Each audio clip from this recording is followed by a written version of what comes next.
എല്ലാ പ്രിയപ്പെട്ടവർക്കും ക്രിസ്തുയേശുവിൻ്റെ നിസ്തുല നാമത്തിൽ പ്രഭാത വന്ദനം അറിയിക്കട്ടെ. ഇന്നത്തെ നമ്മുടെ ധ്യാനത്തിനായി അപ്പോസ്തല പ്രവൃത്തികൾ 8-ാം അധ്യായം 26 മുതൽ 29 വരെയുള്ള വാക്യങ്ങൾ. അപ്പോസ്തല പ്രവൃത്തി 8:26 മുതൽ 29 വരെ. അനന്തരം കർത്താവിൻ്റെ ദൂതൻ ഫിലിപ്പോസിനോട്, നീ എഴുന്നേറ്റ് തെക്കോട്ട് യെരുശലേമിൽ നിന്ന് ഗസയ്ക്കുള്ള നിർജ്ജനമായ വഴിയിലേക്ക് പോക എന്ന് പറഞ്ഞു.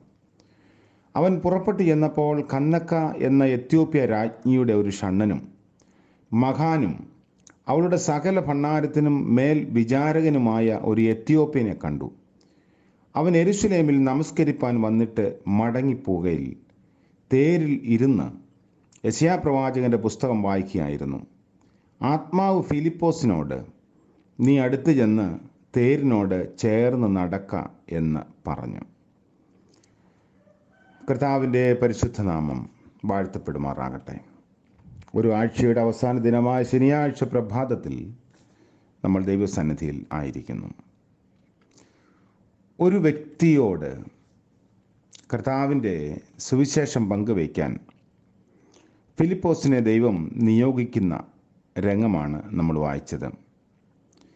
ഇതൊരു പേഴ്സണൽ ഇവാഞ്ചലിസത്തിലേക്കാണ് ഫിലിപ്പോസിനെ വിളിക്കുന്നത്. ആൾക്കൂട്ടത്തോട് സുവിശേഷം പറയുന്നത് നമ്മൾ പുതിയ നിയമത്തിൽ വായിക്കുന്നു. കർത്താവായ യേശു ക്രിസ്തു തൻ്റെ പരസ്യ ശുശ്രൂഷയിൽ ബഹുജനത്തോട് നിരവധി തവണ സുവിശേഷം പറഞ്ഞിട്ടുണ്ട്. ആദിമ സഭയുടെ തുടക്കത്തിൽ ശിഷ്യന്മാർ കൂടിയിരുന്ന ഇടത്ത് 2-ാം അധ്യായത്തിൽ നമ്മൾ വായിക്കുന്നു, പത്രോസ് വായി തുറന്ന് പ്രസ്താവിച്ചു തുടങ്ങി എന്ന് കേൾക്കുന്നത് ഒരു വലിയ കൂട്ടത്തോടായിരുന്നു. അങ്ങനെ നിരവധി സ്ഥലങ്ങളിൽ യേശുവും അപ്പോസ്തലന്മാരും ബഹുജനത്തോടും അതുപോലെ വ്യക്തിപരമായും ദൈവരാജ്യത്തിൻ്റെ സന്ദേശം പറഞ്ഞു. ഒരുപക്ഷെ കർത്താവ് ഇങ്ങനെ ഒരു മാസ് ഇവാഞ്ചലിസം നടത്തിയതിൻ്റെ ഭാഗത്തിലായിരിക്കാം 5 അപ്പം കൊണ്ട് 5000 പേരെ പോഷിപ്പിച്ചതും പിന്നെ 4000 പേരെ പോഷിപ്പിച്ചതൊക്കെ നമ്മൾ വായിക്കുന്നത്. ശമരിയാക്കാരിയോട് വ്യക്തിപരമായി ഇടപെടുന്നത് യോഹന്നാൻ എഴുതിയ സുവിശേഷത്തിൽ നമ്മൾ വായിക്കുന്നു. ഇത് രണ്ടും വളരെ പ്രധാനപ്പെട്ട കാര്യമാണ്. ഇവിടെ ഫിലിപ്പോസിനെ ദൈവം വിളിക്കുന്നു. നിർജ്ജന പ്രദേശത്തേക്ക് പോകാം. അവിടെ ആരായിരിക്കും, ആരുണ്ട്, ആരോട് പറയണം എന്നൊന്നും പറയുന്നില്ല. നിർജ്ജന പ്രദേശം എന്നാൽ ജനരഹിതമായ ഇടമെന്നാണ് അർത്ഥം. ഒരു മനുഷ്യനും ഇല്ലാതിരിക്കുന്ന സ്ഥലത്തേക്ക് എന്തിനാണ് വിളിക്കുന്നത് എന്ന മറുചോദ്യമൊന്നും ഉന്നയിക്കുന്നില്ല. പ്രയോജനകരമായ ശുശ്രൂഷയാണ് ശമര്യയിൽ ഫിലിപ്പോസ് ചെയ്തുകൊണ്ടിരുന്നത്. മുഖപക്ഷമില്ലാതെ ദൈവം സങ്കരവർഗമായ ശമര്യരെ സ്വീകരിപ്പാൻ ഫിലിപ്പോസിനെ ഉപയോഗിച്ചു. വളരെ ഫലമുണ്ടായി എന്ന് നമ്മൾ വായിക്കുന്നു 25-ാം വാക്യത്തിൽ. അവിടെ നിന്നാണ് സ്ഥലം മാറ്റുന്നത്. അപ്പോൾ ഒരു ട്രാൻസ്ഫർ നൽകുന്നു. ഒരുപാട് ആളുകളോട് ഫലകരമായി സുവിശേഷം പറഞ്ഞുകൊണ്ടിരിക്കുന്ന ഒരാളിനെ പെട്ടെന്ന് ഒരാൾ പോലും ഇല്ലാത്ത മറ്റൊരു സ്ഥാനത്തേക്ക് ട്രാൻസ്ഫർ ചെയ്യാൻ ദൈവം വിളിക്കുന്നു. അപ്പോൾ ഓരോ സ്ഥലമാറ്റത്തിൻ്റെ പിന്നിലും ദൈവത്തിന് വലിയൊരു ഉദ്ദേശമുണ്ട്. ഒരു ഷൂ കമ്പനി വ്യവസായ സാധ്യതയെക്കുറിച്ച് ഒന്ന് അറിയാൻ പുതിയ ഒരു സ്ഥലത്തോട്ടൊരു ജോലിക്കാരനെ നിയോഗിച്ചു. അവൻ ചെന്ന് ആ സ്ഥലമൊക്കെ പരിശോധിച്ച് കഴിഞ്ഞ് ഓഫീസിലേക്ക് വിളിച്ചു പറഞ്ഞു, no potential, people won't wear shoes here. സാധ്യതയില്ല, ഇവിടെയുള്ളവർ ചെരുപ്പ് ഉപയോഗിക്കുന്നവരല്ല. ഷൂ കമ്പനിയുടെ ഓണർ മറ്റൊരാളെ അയച്ച് അതേ സ്ഥലം തന്നെ പരിശോധിച്ചിട്ട് വരാൻ, അതിൻ്റെ സാധ്യതയെക്കുറിച്ച് അന്വേഷിച്ചിട്ട് വരാൻ അയച്ചു. അദ്ദേഹം ഈ രണ്ടാമൻ ഈ സ്ഥലം കണ്ട ഉടനെ വിളിച്ചു പറഞ്ഞു, great potential, people won't wear shoes here. വലിയ സാധ്യതയുണ്ട്, കാരണം ഇവിടെയുള്ളവർ ചെരുപ്പ് ധരിക്കുന്നവരല്ല. അപ്പോൾ ഒരേ സംഭവത്തിൽ ഒരുവൻ സാധ്യതയും മറ്റൊരാൾ അസാധ്യതയും കാണുന്നു. രണ്ടാളുകൾ സ്ഥലമൊന്ന് എന്നാൽ വ്യത്യസ്തമായി ഇതിനെ കാണാൻ സാധിക്കുന്നത് ദർശനത്തിൻ്റെ വ്യത്യാസമാണ്. ഗസയ്ക്കുള്ള നിർജ്ജന പ്രദേശത്തേക്കാണ് ഫിലിപ്പോസ് നിയോഗിക്കപ്പെട്ടത്. എത്യോപ്യ രാജ്ഞിയുടെ ഷണ്ഡനും ഭണ്ഡാര വിചാരകനും തേരിൽ വരുന്ന രംഗം. ആഫ്രിക്കയിലെ കറുത്ത വർഗത്തിൽപ്പെട്ടവനായിരിക്കണം ഈ മനുഷ്യൻ. യെരുശലേമിൽ നമസ്കരിപ്പാൻ പോയി മടങ്ങി വരികയാണ്.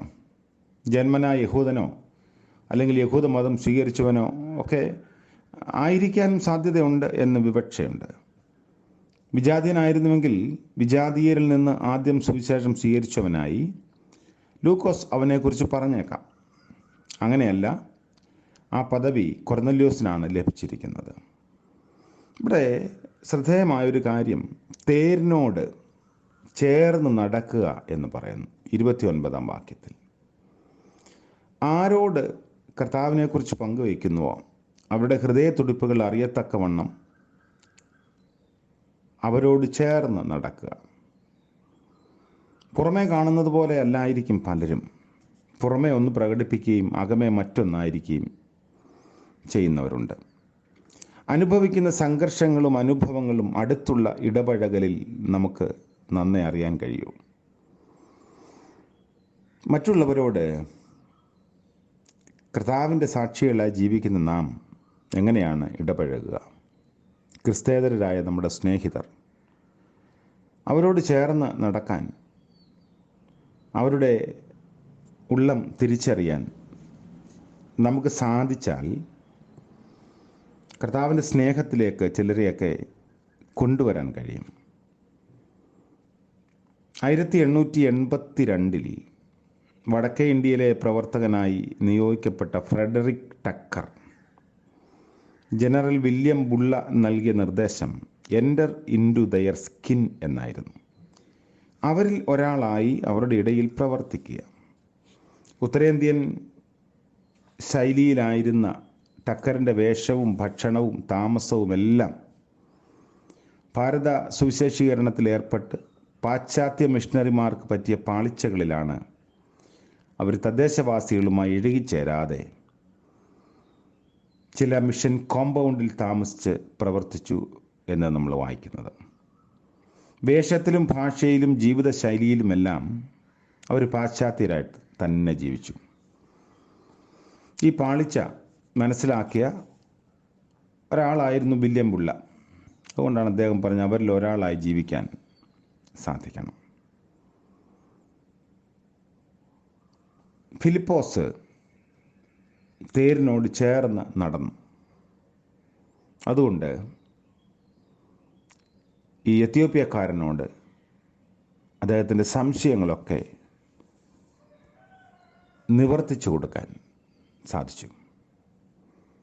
ഒരു ചെറിയ രാജ്യം കർത്താവിൻ്റെ സുവിശേഷം കേൾക്കുന്നത് ഇങ്ങനെയാണ്. നമ്മൾ ജീവിക്കുന്ന സമൂഹത്തിലും നമ്മുടെ ചുറ്റുപാടുകളിലും മറ്റുള്ളവരുടെ ഹൃദയത്തോട് ചേർന്ന് നിൽക്കാൻ, ഹൃദയത്തുടിപ്പുകൾ തിരിച്ചറിയാൻ നമുക്ക് സാധിക്കണം. നമ്മളും പലപ്പോഴും സംശയങ്ങളിലും പ്രയാസങ്ങളിലും ഭാരങ്ങളിലുമൊക്കെ ആകുമ്പോൾ നമ്മോട് ചേർന്ന് നടക്കുന്ന ഒരു കർത്താവുണ്ട്.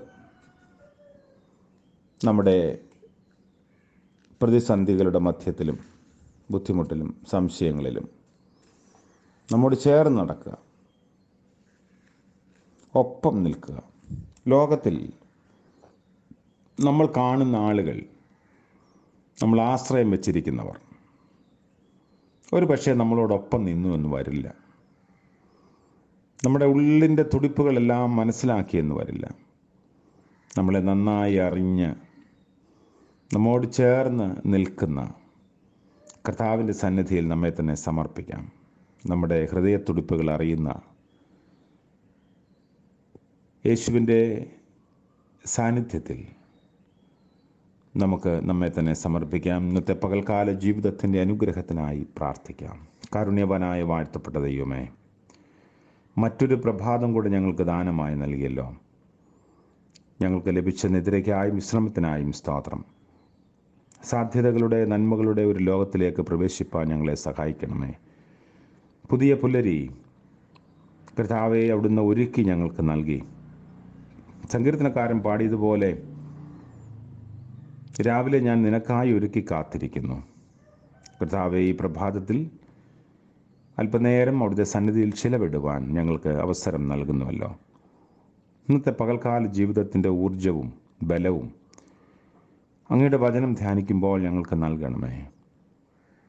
ഇന്ന് പ്രഭാതം മുതൽ പ്രദോഷം വരെ ഞങ്ങളുടെ ശുശ്രൂഷകൾ, യാത്രകൾ, കണ്ടുമുട്ടലുകൾ, മറ്റ് ജോലികൾ എല്ലായിടങ്ങളിലും അവിടുത്തെ കൃപ കൂടിയിരിക്കണമേ. യാത്രയിലായിരിക്കുന്നവർക്ക് അവിടുത്തെ സാന്നിധ്യം പകരണമേ. കർത്താവേ, ഇന്ന് ജന്മദിനം ആഘോഷിക്കുന്ന പ്രിയപ്പെട്ടവരെയും വിവാഹവാർഷികം ആഘോഷിക്കുന്നവരെയും ഓർത്ത് പ്രത്യേകം പ്രാർത്ഥിക്കുന്നു. അനുഗ്രഹത്തിൻ്റെയും നന്മയുടെയും പുതുവർഷം അവിടുന്ന് നൽകണമേ. യേശു മിശിഹാ മൂലം ഞങ്ങളുടെ പ്രാർത്ഥന കൃപയോടെ കേൾക്കുമാറാകണമേ. ആമേൻ. ത്രിയേക ദൈവത്തിൻ്റെ അനുഗ്രഹവും കാവലും നാം എല്ലാവരോടും നമ്മുടെ ആവശ്യങ്ങളോടും കൂടെ ഇപ്പോഴും എന്നേക്കും ഉണ്ടായിരിക്കുമാറാകട്ടെ. ആമേൻ.